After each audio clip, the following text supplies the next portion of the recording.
ಕಲ್ಯಾಣ ಕರ್ನಾಟಕ ಅಭಿವೃದ್ಧಿ ಮಂಡಳಿಯಿಂದ ರೈತರಿಗೆ ಕೂಡಲೇ ಪರಿಹಾರ ನೀಡಿ ಅವರ ಸಂಕಷ್ಟಕ್ಕೆ ತಾತ್ಕಾಲಿಕವಾಗಿ ಬ್ರೇಕ್ ಬೀಳಬೇಕು ಎಂದು ಜಾತ್ಯತೀತ ಜನತಾದಳ ರಾಜ್ಯ ಯುವ ಘಟಕದ ಅಧ್ಯಕ್ಷ ನಿಖಿಲ್ ಕುಮಾರಸ್ವಾಮಿ ಮಾತನಾಡಿ ತಿಳಿಸಿದ್ದಾರೆ. ಬೀದರ್ ನಗರದ ಜಿಲ್ಲಾ ಪತ್ರಿಕಾ ಭವನದಲ್ಲಿ ಕರೆದ ಸುದ್ದಿಗೋಷ್ಠಿ ಉದ್ದೇಶಿಸಿ ಮಾತನಾಡಿದ ಅವರು, ರಾಜ್ಯ ಸರ್ಕಾರವೇ ಈಗಾಗಲೇ ಕೃಷಿ ಮತ್ತು ಕಂದಾಯ ಇಲಾಖೆಗಳ ಜಂಟಿ ಸರ್ವೆ ನಡೆಸಿ ರಾಜ್ಯದ ಒಟ್ಟು 5,20,000 ಹೆಕ್ಟೇರ್ ಕೃಷಿ ಪ್ರದೇಶದ ಬೆಳೆ ನಾಶವಾಗಿದೆ ಎಂದು ತಿಳಿಸಿದೆ. ಬೀದರ್ ಜಿಲ್ಲೆಯಲ್ಲಿಯೂ ಕೂಡ ಒಟ್ಟು 79ರಿಂದ 80,000 ಹೆಕ್ಟೇರ್ ಪ್ರದೇಶ ಬೆಳೆ ನಾಶವಾಗಿರುವ ಬಗ್ಗೆ ವರದಿಯಾಗಿದೆ. ಬೀದರ್, ಕಲಬುರಗಿ ಜಿಲ್ಲೆಯಲ್ಲಿ ತೊಗರಿ, ಸೋಯಾ, ಉದ್ದು, ಹೆಸರು, ಹತ್ತಿ ಕೂಡ ಬೆಳೀತಾರೆ. ತೊಗರಿ ಬೆಳೆಗಾರರಿಗೆ ಅತಿವೃಷ್ಟಿಯಿಂದ ಸಾಕಷ್ಟು ಹಾನಿಯಾಗಿದೆ. ಬೀದರ್ ಉತ್ತರ ವಿಧಾನಸಭಾ ಕ್ಷೇತ್ರದ ಸಾಕಷ್ಟು ಹಳ್ಳಿಗಳಿಗೆ ಭೇಟಿ ನೀಡಿದ್ದೇನೆ. ಕೃಷಿ ಜಮೀನು ರೈತರಿಗೆ ಸಮಸ್ಯೆಯಾಗಿದೆ.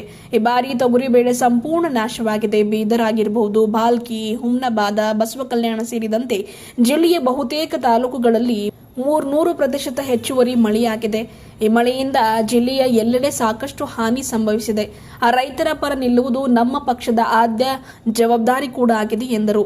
55,000 ಕೋಟಿ ಗ್ಯಾರಂಟಿ ಯೋಜನೆಗಳಿಗೆ ಖರ್ಚು ಮಾಡುತ್ತಿರುವ ರಾಜ್ಯ ಸರ್ಕಾರ ರೈತರಿಗೆ ಪ್ರತಿ ಎಕರೆಗೆ ಕನಿಷ್ಠ 20ರಿಂದ 25,000 ಆದರೂ ಕೊಡಬೇಕು ಎಂದು ಈ ಮೂಲಕ ಒತ್ತಾಯ ಮಾಡಿದರು. ಕರ್ನಾಟಕ ಸರ್ಕಾರದ ಗ್ಯಾರಂಟಿ ಯೋಜನೆ ನೋಡಿಕೊಂಡು ಮಾದರಿಯಾಗಿಟ್ಟುಕೊಂಡು ಬೇರೆ ರಾಜ್ಯಗಳಲ್ಲಿ ಈಗಾಗಲೇ ಗ್ಯಾರಂಟಿ ಯೋಜನೆ ಮೂಲಕ ಗೆದ್ದಿರುವವರು ಈಗ ಪಶ್ಚಾತ್ತಾಪ ಪಡ್ತಾ ಇದ್ದಾರೆ. ಈ ಗ್ಯಾರಂಟಿ ಯೋಜನೆ ಆರ್ಥಿಕ ಹೊರೆಯಾಗಿದೆ ಎಂದು ಗೋಗರಿತಾ ಇದ್ದಾರೆ ಎಂದರು. ಬರೀ ಅಷ್ಟೇ ಅಲ್ಲದೆ ರಾಜ್ಯ ಸರ್ಕಾರ ಗ್ಯಾರಂಟಿ ಯೋಜನೆಗೆ ಎಸ್ಸಿಪಿ, ಟಿಎಸ್ಪಿ ಹಣ ಬಳಸುತ್ತಿದ್ದಾರೆ. ಇನ್ನು ಎಲ್ಲೆಲ್ಲೋ ಹೋಗಿ ಘೋಷಣೆ ಮಾಡ್ತಾರೆ, ಅಷ್ಟು ಬಜೆಟ್ ಕೊಡ್ತೀವಿ, ಇಷ್ಟು ಬಜೆಟ್ ಕೊಡ್ತೀವಿ ಎಂಬುದಾಗಿ. ಆದರೆ ಅದೆಲ್ಲವೂ ಕೂಡ ಬರೀ ಮೂಗಿಗೆ ತುಪ್ಪ ಸವರುವ ಕೆಲಸ ವಿನಃ ಇನ್ನೇನೂ ಅಲ್ಲ ಎಂದರು. ಕಾಟಾಚಾರಕ್ಕೆ ಇವತ್ತು ನಾವುಗಳು ಬಂದು ರೈತರ ಬೆಳೆ ಹಾನಿ, ಮನೆ ಹಾನಿ ನೋಡ್ತಾ ಇಲ್ಲ. ಶೋ ಪುಟ್ಟಪ್ಗಾಗಿ ನಾವುಗಳು ಬಂದಿಲ್ಲ. ಮೊದಲಿನಿಂದಲೂ ದೇವೇಗೌಡರ, ಕುಮಾರಣ್ಣನವರ ನೇತೃತ್ವದ ಜನತಾದಳ ಪಕ್ಷ ರೈತರ ಪರ ಪಕ್ಷವಾಗಿದೆ.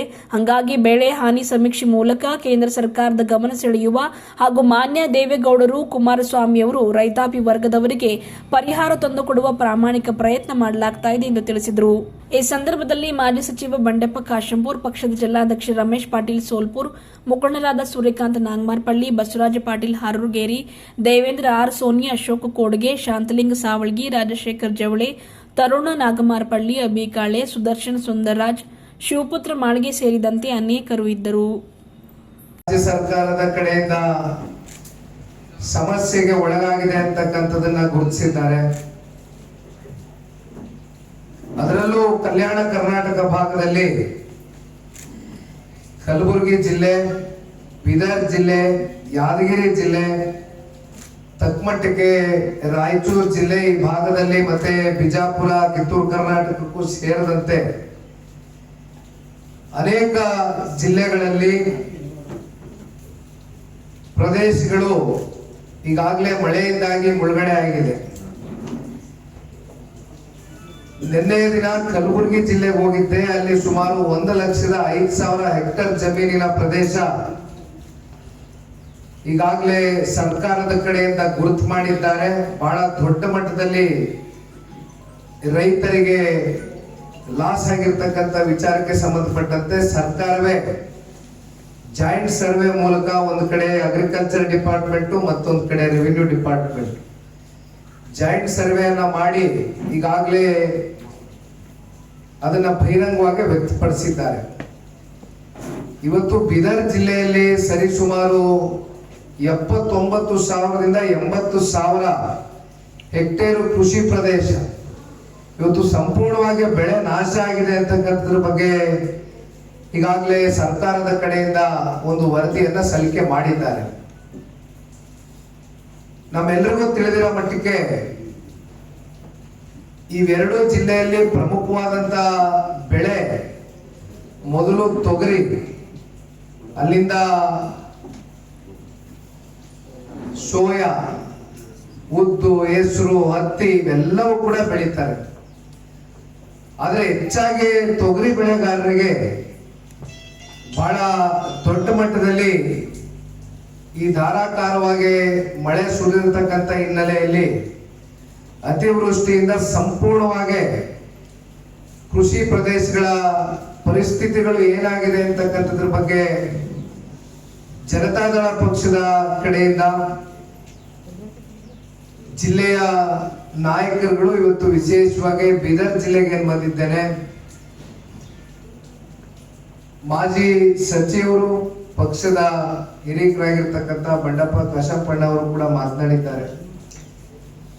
ಮತ್ತು ನಾಗಮಾರಪಲ್ಲಿ ಅವರು, ಅವರ ತಂದೆಯವರು ಒಂದು ರಾಜಕೀಯದ ಒಂದು ದೊಡ್ಡ ಇತಿಹಾಸ ಇರತಕ್ಕಂಥ ಕುಟುಂಬ. ಸೂರ್ಯಕಾಂತ್ ನಾಗಮಾರಪಲ್ಲಿ ಅವರು ಕೂಡ ಅವರ ಮತಕ್ಷೇತ್ರದಲ್ಲಿ ಇವತ್ತು ಹಲವಾರು ಪ್ರದೇಶಗಳಿಗೆ ಭೇಟಿ ಮಾಡಿಸ್ತಕ್ಕಂಥದಕ್ಕೆ ಮುಂದಾಳತ್ವವನ್ನು ವಹಿಸಿಕೊಂಡಿದ್ದಾರೆ. ಒಂದು ಕಡೆ ಕೃಷಿ ಜಮೀನು ಏನಿವತ್ತು ರೈತರಿಗೆ ಸಮಸ್ಯೆ ಉಂಟು ಮಾಡಿದೆ, ಆ ಕೃಷಿ ಪ್ರದೇಶಗಳಿಗೆ ಇವತ್ತು ನಿನ್ನೆ ದಿನವೂ ಕೂಡ ಭೇಟಿ ಕೊಟ್ಟಿದ್ದೇನೆ. ಅಫ್ಜಲ್ಪುರಕ್ಕೆ ಹೋಗಿದ್ದೇನೆ, ಜೇವರ್ಗೆ ಹೋಗಿದ್ದೇನೆ. ಇವತ್ತು ಬೀದರ್ ಜಿಲ್ಲೆಗೆ ಹೋಗಿ ಅನೇಕ ಕಡೆ ಹೊಲ ಗದ್ದೆಗಳಲ್ಲಿ ಭೇಟಿ ಕೊಟ್ಟು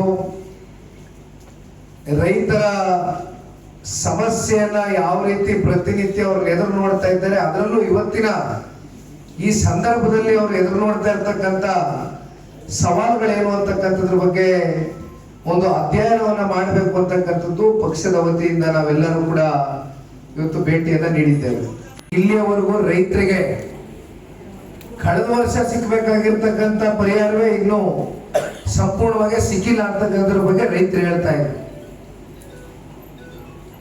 ಈ ವರ್ಷವೂ ಕೂಡ ಅದೇ ರೀತಿಯಾದಂಥ ಒಂದು ಸಂಕಷ್ಟದ ದಿನಗಳು ನಮ್ಮ ರೈತರು ಎದುರಿಸ್ತಾ ಇದ್ದಾರೆ. ಕಲ್ಯಾಣ ಕರ್ನಾಟಕಕ್ಕೆ ಇವತ್ತು ಮಾತೆತ್ತಿದ್ರೆ ರಾಜ್ಯ ಸರ್ಕಾರ KKRDB ಮೂಲಕ 5,000 ಕೋಟಿ ಫಂಡ್ ಅಲೋಕೇಶನ್ ಇದೆ ಅಂತಕ್ಕಂಥದ್ರ ಬಗ್ಗೆ ಚರ್ಚೆ ಮಾಡ್ತಾ ಇರ್ತಾರೆ. ಆದ್ರೆ ಇಂಥ ಒಂದು ಸಂದರ್ಭದಲ್ಲಿ ಒಂದು ವಿಶೇಷ ಪ್ಯಾಕೇಜ್ ನ ರೈತಾಪಿ ವರ್ಗಕ್ಕೆ ಘೋಷಣೆ ಮಾಡ್ತಕ್ಕಂಥದ್ದು ರಾಜ್ಯ ಸರ್ಕಾರ ಸೂಕ್ತ ಅಂತಕ್ಕಂಥದ್ದು ನಮ್ಮೆಲ್ಲರ ಅಭಿಪ್ರಾಯ, ನಮ್ಮೆಲ್ಲರ ಒತ್ತಾಯ, ಆದ್ರೂ ಆಗ್ರಹ. ಏಕೆಂದ್ರೆ ಈಗ ಬಂಡಪ್ಪಣ್ಣ ಅವರು ಮಾತಾಡ್ಬೇಕಾದ್ರೆ ಹೇಳ್ತಾ ಇದ್ರು, ಎಲ್ಲಾ ರಾಜಕೀಯ ಪಕ್ಷಗಳು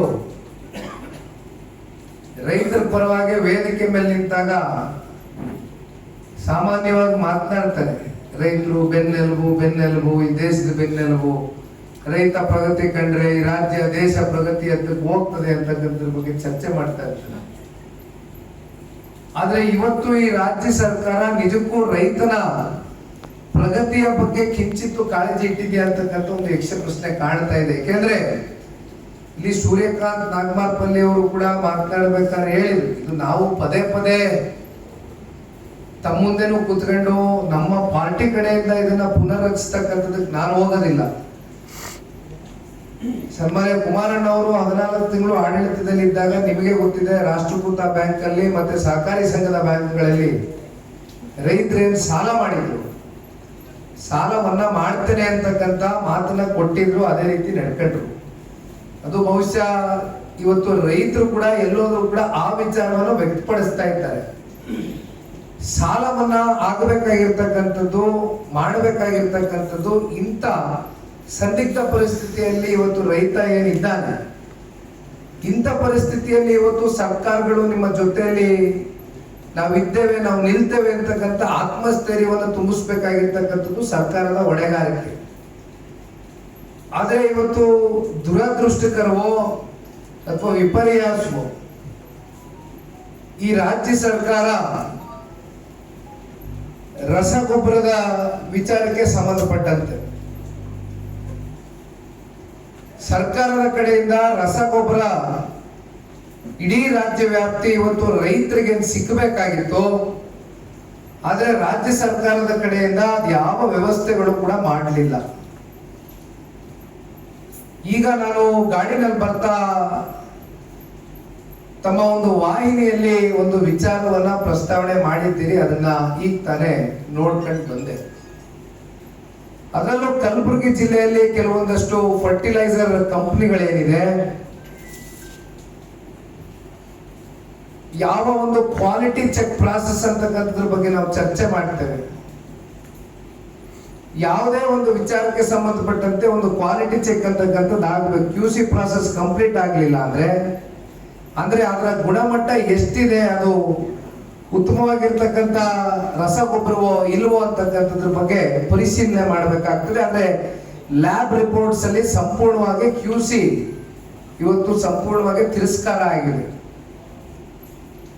ಆದ್ರೂ ಕೂಡ ಈ ಕಂಪನಿಗಳು ಕಳೆದ 2 ವರ್ಷದಿಂದ ಕೃಷಿ ಇಲಾಖೆಯಿಂದ ಅವ್ರಿಗೆ ಮಾಹಿತಿಗಳಿದ್ರೂ ಕೂಡ ಈ ವಿಚಾರಕ್ಕೆ ಸಂಬಂಧಪಟ್ಟಂತೆ ಕೃಷಿ ಇಲಾಖೆಯ ಅಧಿಕಾರಿಗಳು ಸರ್ಕಾರದ ಗಮನಕ್ಕೆ ತಗೊಂಡು ಬಂದಿರ್ತಾರೆ, ಕೃಷಿ ಸಚಿವರ ಗಮನಕ್ಕೆ ತಗೊಂಡ್ಬಂದಿರ್ತಾರೆ, ರಾಜ್ಯದ ಮುಖ್ಯಮಂತ್ರಿಗಳ ಗಮನಕ್ಕೂ ಕೂಡ ಇದು ಹೋಗಿರುತ್ತೆ ಅಂತಕ್ಕಂಥ ನಾವು ಭಾವಿಸ್ಬೇಕಾಗ್ತದೆ. ಇದು ಇವತ್ತು ಹೊಸದಾಗೆ ರಸಗೊಬ್ಬರದ್ದು ಇದರ ಬಗ್ಗೆ ಒಂದು ಪರಿಶೀಲನೆಯನ್ನ ಮಾಡಬೇಕಾಗ್ತದೆ. ಯಾಕೆಂದ್ರೆ ರೈತ ಇವತ್ತು ರಸಗೊಬ್ಬರವನ್ನ ಯಾಕೆ ಆಯ್ಕೆ ಮಾಡ್ತಾನೆ? ನಮಗೆಲ್ಲರಿಗೂ ತಿಳಿದಂಗೆ ಫಲವತ್ತಾಗಿ ಜಮೀನು ನಲ್ಲಿ ಒಳ್ಳೆ ಉತ್ಪಾದನೆ ಆಗಲಿ, ಒಳ್ಳೆ ಬೆಳೆ ಬೆಳೀತಕ್ಕಂಥದಕ್ಕೆ ರಸಗೊಬ್ಬರವನ್ನ ಬಳಸಬೇಕು ಅಂತಕ್ಕಂಥದ್ದು ನಿರ್ಧಾರ ಮಾಡ್ತಾರೆ. ಆದ್ರೆ ಈ ತರ ರಸಗೊಬ್ಬರವನ್ನ ನೀವು ನೀಡಿದಂತ ಸಂದರ್ಭದಲ್ಲಿ ಒಂದು ಕಡೆ ಸರ್ಕಾರ ಕೊಡ್ಬೇಕಾಗಿರ್ತಕ್ಕಂಥ ರಸಗೊಬ್ಬರ ಕೊಡ್ಲಿಕ್ಕಾಗಿಲ್ಲ. ಚೀಲಕ್ಕೆ 260 ರೂಪಾಯಿ ನಿಗದಿತ ಬೆಲೆ ರಸಗೊಬ್ಬರದ್ದು. ಅದನ್ನೇ ಹೋಗಿ ಒಬ್ಬ ರೈತ ಬ್ಲ್ಯಾಕ್ ಮಾರ್ಕೆಟ್ ಅಲ್ಲಿ ಖರೀದಿ ಮಾಡಿ 800 ರೂಪಾಯೋ 1000 ರೂಪಾಯೋ 1200 ರೂಪಾಯಿ ಕೊಟ್ಟು ತಗೊಂಡು ಬಂದಂತ ರೈತ ಯಾವ ಪ್ರೈವೇಟ್ ಫರ್ಟಿಲೈಸರ್ ಕಂಪನಿಗಳು ಇವತ್ತು ಯಾವ್ಯಾವ ರೀತಿ ರೈತನಿಗೆ ಯಾಮಾರಿಸ್ಕೊಂಡು ಹೊರಟಿದ್ದಾರೆ. ಲ್ಯಾಬ್ ರಿಪೋರ್ಟ್ಗಳು ನಿಮ್ ಕಣ್ಣು ಮುಂದೆ ಇದ್ದು ಕೃಷಿ ಇಲಾಖೆಯ ಅಧಿಕಾರಿಗಳು ಅದನ್ನ ಪರಿಶೀಲನೆ ಮಾಡಿದ್ರು ಕೂಡ ಎಲ್ಲಾ ನಿಯಮಾವಳಿಗಳನ್ನ ಉಲ್ಲಂಘನೆ ಮಾಡಿರ್ತಕ್ಕಂಥ ಆ ಕಂಪನಿಗಳನ್ನ ಇನ್ನೂ ಕೂಡ ಯಾಕೆ ಸರ್ಕಾರ ಯಾವುದೇ ರೀತಿ ಕ್ರಮ ತಗೊಂಡಿಲ್ಲ?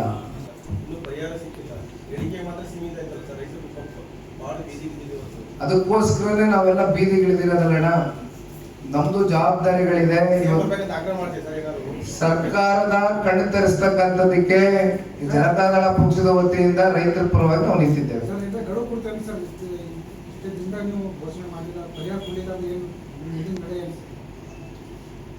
ಪರಿಹಾರ, ಸೂಕ್ತ ಪರಿಹಾರ ರೈತರು ಏನು ಅಪೇಕ್ಷೆನ ಇಟ್ಕೊಂಡಿದ್ದಾರೆ, ಆ ಸೂಕ್ತ ಪರಿಹಾರವನ್ನ ಕೈ ಕೊಡ್ಲಿಲ್ಲ ಅಂತಕ್ಕಂಥದ್ದಾದ್ರೆ ಜನತಾದಳ ಪಕ್ಷದಿಂದ ದೊಡ್ಡ ಮಟ್ಟದ ಒಂದು ಬೃಹತ್ ಹೋರಾಟವನ್ನ ಕೈಗೆ ಎತ್ಕೊಳ್ತೇವೆ.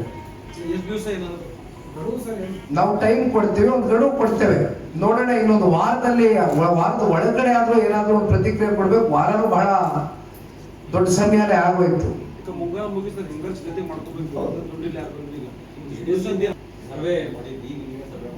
ನಾವು ಸರ್ವೆ ಮಾಡ್ಲಿಕ್ಕೆ ನಾವು ಯಾವುದೇ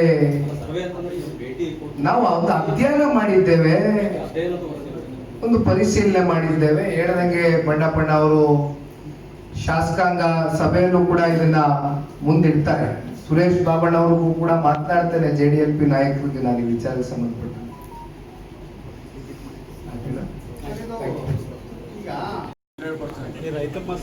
ಗ್ಯಾರಂಟಿ ಯೋಜನೆಯಿಂದ ತಾವು ಒಳ್ಳೆ ಪ್ರಶ್ನೆ ಕೇಳಿದ್ರಿ. ಆರ್ಥಿಕ ರಾಜ್ಯದ ಪರಿಸ್ಥಿತಿ ಏನಿದೆ ಅಂತಕ್ಕಂಥದ್ದು ಬಹುಶಃ ಒಂದು ಶ್ವೇತ ಪತ್ರವನ್ನ ರಾಜ್ಯ ಸರ್ಕಾರ ಹೊರಡಿಸಬೇಕಾಗ್ತದೆ. ಇದನ್ನೆಲ್ಲ ನೋಡಿದಾಗ 55,000 ಗ್ಯಾರಂಟಿ ಹೆಸರು ಅದೆಂತದ್ದು ವರ್ಷಕ್ಕೆ 55,000 ಕೋಟಿ ಹೊಂದಿಸ್ಬೇಕು ಅಂತ. ಅಲ್ಲಿ ನೋಡಿದ್ರೆ ಪರಿಶಿಷ್ಟ ಜಾತಿ ಪರಿಶಿಷ್ಟ ವರ್ಗದ ದಲಿತ ಕೇರಿ ಅಭಿವೃದ್ಧಿಗೆ ಇಟ್ಟಿರ್ತಕ್ಕಂಥ SSCP TSP ಹಣ ಪ್ರತಿ ವರ್ಷ 11,000 12,000 13,000 ಕೋಟಿ ವರ್ಗಾವಣೆ ಮಾಡ್ತಾ ಇದ್ದಾರೆ. ಹಂಗಾಗಿ ಇವತ್ತು ನಮ್ಗೆಲ್ಲರಲ್ಲೂ ಒಂದು ಸಂಶಯ ಇದೆ. ಅದೇನೋ 5,000 ಕೋಟಿ KKRDB ಮೂಲಕ ಕಲ್ಯಾಣ ಕರ್ನಾಟಕದ ಅಭಿವೃದ್ಧಿಗೆ ನೀಡ್ತಾ ಇದ್ದೇವೆ ಅಂತಾರೆ. ಅಲ್ಲೆಲ್ಲೋ ನಂದಿ ಬೆಟ್ಟಕ್ಕೆ ಹೋಗ್ತಾರೆ, ಅಲ್ಲಿ ಸಚಿವ ಸಂಪುಟ ಸಭೆ ಮಾಡ್ತಾರೆ, 3,000 ಕೋಟಿ ಪ್ಯಾಕೇಜ್ ಅಂತ ಘೋಷಣೆ ಮಾಡ್ತಾರೆ. ಮತ್ತಲ್ಲೆಲ್ಲೋ ಮಲೆ ಮಹದೇಶ್ವರ ಬೆಟ್ಟಕ್ಕೆ ಹೋಗ್ತಾರೆ, ಅಲ್ಲಿ ಮತ್ತೆ ಸಚಿವ ಸಂಪುಟ ವಿಶೇಷ ಸಭೆ ಅಂತ ಕರೆದು ಅಲ್ಲೇನೋ 3,000-4,000 ಕೋಟಿ ಪ್ಯಾಕೇಜ್ ಅಂತ ಘೋಷಣೆ ಮಾಡ್ತಾರೆ. ಮತ್ತಿಲ್ಲೆಲ್ಲೋ ಮಲೆ ವಿಜಯಪುರ ಜಿಲ್ಲೆಗೆ ಬರ್ತಾರೆ, ಅಲ್ಲೇನೋ 3,000 ಕೋಟಿ ಅಂತ ಘೋಷಣೆ ಮಾಡ್ತಾರೆ.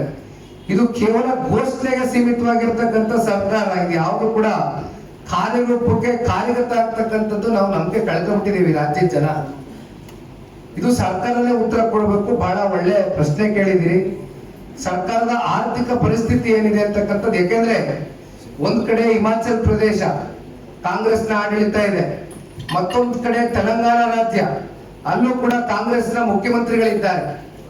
ಹಿಮಾಚಲ್ ಪ್ರದೇಶ ಅಂತೂ ಹಲವಾರು ಪತ್ರಿಕೆಗಳಲ್ಲಿ ಪ್ರಕಟಣೆಗಳು ನಾವು ನೋಡಿದ್ದೇವೆ. ದಿವಾಲಿ ಆಗ್ತಕ್ಕಂಥದ್ದು ಯಾವಾಗಲೂ ಎದ್ದೋಗಿದೆ ಸರ್ಕಾರ ಅಲ್ಲಿ ಗ್ಯಾರಂಟಿಗಳ ಹೆಸರಲ್ಲಿ. ಇಲ್ಲಿ ತೆಲಂಗಾಣದ ರಾಜ್ಯದ ಮುಖ್ಯಮಂತ್ರಿಗಳು ಅದೆಲ್ಲೋ ಕಾನ್ಕ್ಲೇವ್ ಅಲ್ಲಿ ಕೂತ್ಕೊಂಡು ಮಾತಾಡ್ತಾರೆ. ಇಂಗ್ಲಿಷ್ ಚಾನೆಲ್ ಇಂಟರ್ವ್ಯೂನಲ್ಲಿ ಹೇಳ್ತಾರೆ, ನನಗೆ ಗೊತ್ತೇ ಇರಲಿಲ್ಲ, ನಾನು ಮುಖ್ಯಮಂತ್ರಿ ಆಗೋದಕ್ಕಿಂತ ಮುಂಚಿತವಾಗಿ ಅವರ ರಾಜ್ಯದ ಆರ್ಥಿಕ ಪರಿಸ್ಥಿತಿ ಬಗ್ಗೆ ನನಗೆ ವಿಷಯನೇ ತಿಳಿದಿರಲಿಲ್ಲ. ನಾನು ಗ್ಯಾರಂಟಿ ಇರ್ತಕ್ಕಂಥ ಯೋಜನೆಗಳನ್ನ ಮುಂದಿಟ್ಬಿಟ್ಟೆ.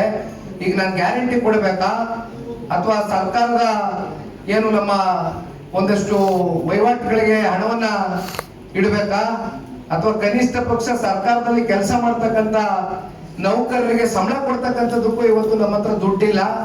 ಆ ಪರಿಸ್ಥಿತಿಗೆ ಬಂದಿದೆ, ನೀವೇ ನನಗೆ ಹೇಳಿ ಏನ್ ಮಾಡ್ಬೇಕು, ಗ್ಯಾರಂಟಿ ಕೊಡ್ಬೇಕಾ ಏನ್ ಮಾಡ್ಬೇಕು ಅಂತ ಕೇಳ್ತಾರೆ. ಹಂಗೆ ರಾಜ್ಯ ಸರ್ಕಾರನು ಬಹುಶಃ ಮುಂದಿನ ದಿನಗಳಲ್ಲಿ ಇದನ್ನ ರಾಜ್ಯದ ಜನತೆ ಮುಂದೆ ಅವರ ಅಸಹಾಯಕತೆಯನ್ನ ವ್ಯಕ್ತಪಡಿಸ್ತಕ್ಕಂಥ ದಿನಗಳು ಬಹಳ ದೂರ ಇಲ್ಲ.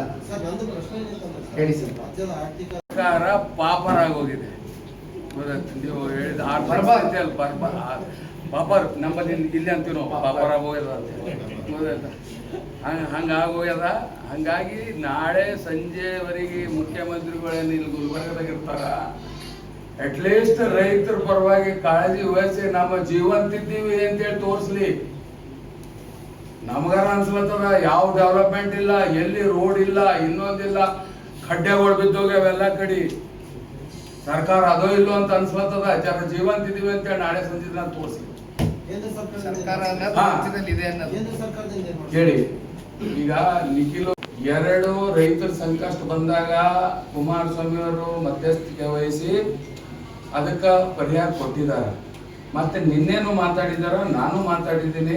ಇದು ನಮ್ದೇನು ರಿಪೋರ್ಟ್ ಇದೆ, ಅದು ನಾವು ಬರೀ ರಾಜ್ಯ ಸರ್ಕಾರಕ್ಕೆ ಸೀಮಿತ ಇಡಲ್ಲ, ಕೇಂದ್ರ ಸರ್ಕಾರ ಹತ್ರನು ಇವರು ಕುಮಾರಸ್ವಾಮಿ ಅವ್ರಿಗೆ, ಜೋಶಿ ಅವರಿಗೆ, ಎಲ್ಲರಿಗೆ ಎಲ್ಲರೂ ಸೇರಿ ಕೇಂದ್ರ ಸರ್ಕಾರ ಮೇಲೆ ಒತ್ತಡ ಹಾಕ್ತೀವಿ. ನಮ್ಮ ರೈತರ ಪರವಾಗಿ ಯಾವ ರೀತಿ ನೀವು ನಮ್ಗೆ ಸಹಾಯ ಮಾಡಬೇಕು ಅಂತೇಳಿ ಅದು ಆಲ್ರೆಡಿ ತೀರ್ಮಾನ ಆಗಿದೆ.